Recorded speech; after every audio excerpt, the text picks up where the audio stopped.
Hello, my name is Sonja Rankin. I'm just about to go to the gym, but I figured I'd make a video for you. This is for those who are interested in for sale by owner. So if you're selling a home by owner, here are some tips for you. So I'm a real estate professional. I love it when people come to work with me. But the fact of the matter is some people just want to do it themselves. And there's a lot to it. And if you do it yourself, I want you to do it the right way and be safe. First and foremost, I would say get familiar with the fair housing laws and rules because this is such a big part of what we do and this is serious lawsuit stuff and you want to treat everybody fairly. It's the right thing to do. So get familiar with the fair housing laws, rules, and regulations because they do apply to you as a home seller. You cannot discriminate. So one thing I would do is get familiar with the laws, and another thing in that area is I treat everybody the same. I'd have a script and I'd have specific layout of how every phone conversation will go. Okay, well, each phone conversation, I'll ask the seller or the buyer, excuse me, for their information, and I'll ask them to bring a pre-approval letter or a proof of funds letter and send that the day before their showing. I would ask them to schedule a showing because we're not doing hey, popped in the door, might as well come on in. No, that's not safe. I would make sure they have some serious intent and interest in the property by having a pre-approval letter or a proof of funds letter. That means that they can prove that they have serious intent on purchasing a home. So that's one and two, technically, because we're doing fair housing and we're doing the proof of funds.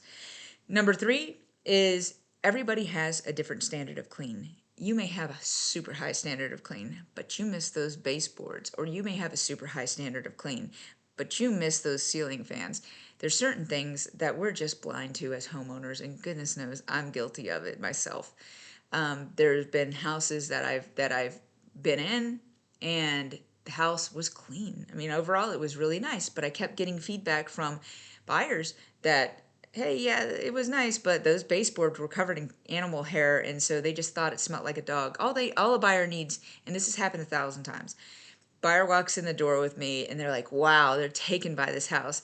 They see one hint that there was ever an animal there, or that there's an animal hair. And then they're like, oh, it smells like dog. I feel like I can smell something. Do you smell something? There's nothing there. There's nothing there. And sometimes there is, but there's rarely anything there. But you've left some sort of unclean sign that there was an animal at some point, and that has jarred their mind to say, hey, animal house, don't want it. So keep that in mind. I would have a professional cleaner come in, spend the $300, $400, $500. You can shop around, get a local company, a smaller company preferably, help the little folks out, and get them to clean the house because you know who has a standard of clean that's pretty consistent? A clean house, a home cleaner, a housekeeper, a maid. They'll be able to do good work for you and get your place up to a standard that's easy to maintain. Also we'll throw it in there with number four is we will add to that when you have a home, there are smells that you may be blind to. So there may be some animal smells or this or that, but I'm a big fan of the milk's wax melters. So I'd put a few of those throughout the house and scatter those about. I had one house that would not, we would get showings left and right, but it would not sell. And nobody's offering on it. And so I went there several times. I'm like, guys, they keep this house spotless. Why is it not selling? And then I went there on a random day to prep it before showing, and I walked in one door and I was knocked down. It was the master bedroom and it smelled like body odor, severe. And you know, we all do our things. We all have our hobbies and habits, and maybe you play ball, maybe you go to the gym, maybe you do this, maybe you do that, but it about knocked me over. So anyone interested in buying that house would have walked in, they said, wow, this is a beautiful house, because it's a beautiful place. And then they got to the room and they're like, we're never going to get this smell out of here. It's carpeted. The color of the walls being green didn't really matter, but it's carpeted. And we're not going to be able to get this smell out of here. And it just off put them so bad because it's a master. Somebody who buys a house, they typically intend to occupy the master. If none of the other rooms, the master bedroom is going to be occupied. So nobody offered on that house. And that odor was one of the main things I can think of. The price was perfect. It was in a great area right next to a military base, but you know, we never got any offers on it. I brought it up to the sellers and it just they didn't see it. I was very delicate with how I brought it up, but you know, it's one of those things that it's just something that we're sometimes blind to, and it's not the end of the world, but it can hold your home from selling.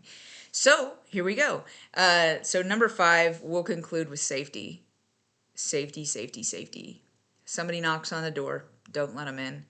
Please call the number on the sign, and I'll give you instructions on how to set up an appointment to see the home. Treat it like a business because you're going to get paid like it is. So it's very important. So please set an appointment. That gives you a little bit of time to do a little background check, look into some of their information, spend a little money, buy a software that allows you to do a little background check and before you let somebody in the home. I'm pro, check the records and see that everything's going to be safe, or at least get the pre-approval letter, because ultimately there's some people who just want to come in your house to looky-loo, and if you're living there, it's a huge burden to have somebody just come in and look around for nothing. So you really want to be able to set an appointment, because they're walking by and knocking on doors. They're just going to swing in, swing out. If they set an appointment, they put you on the books because they're serious about getting into your home to see it. So also, put away all medications, put away all firearms, lock away. Don't just tuck them under a bed or something. Out of sight, out of mind, lock them away. Firearms, medications, jewelry, anything you hold valuable, put it away. Because there's some people in this world who have a past. There's some people in this world who have bad intentions. So put it away, lock it away, because you never want that little 5-year-old grabbing the gun thinking it's a toy. So be very safe, be very careful, think about their protection and their safety as well. So those are my 5 tips for listing a home for sale by owner. If you would like a for sale by owner safety checklist, I'll be happy to provide one to you. Always I'm available. If you get in a rut and you realize things aren't going the way you wanted it to go when you for sale by owner, you can always contact me and I can give you some numbers and some ideas of what to do. And I'm always happy to get your home listed and sold for you. So if there's anything you need, you can always reach out. I'm happy to help, give just general advice also. So thank you so much for taking the time watching my video, and I wish you the best of luck with your for sale by owner home. And I do hope we can work together, but also I wish you luck if that's just the way you want to do. You want to go on your own. If I wasn't a real estate agent, I'd probably want a for sale by own, but I definitely see the value of a licensed professional. That's my spiel, got to get it in. But good luck with your sale, and I wish you the best, and please be safe. All right, bye guys.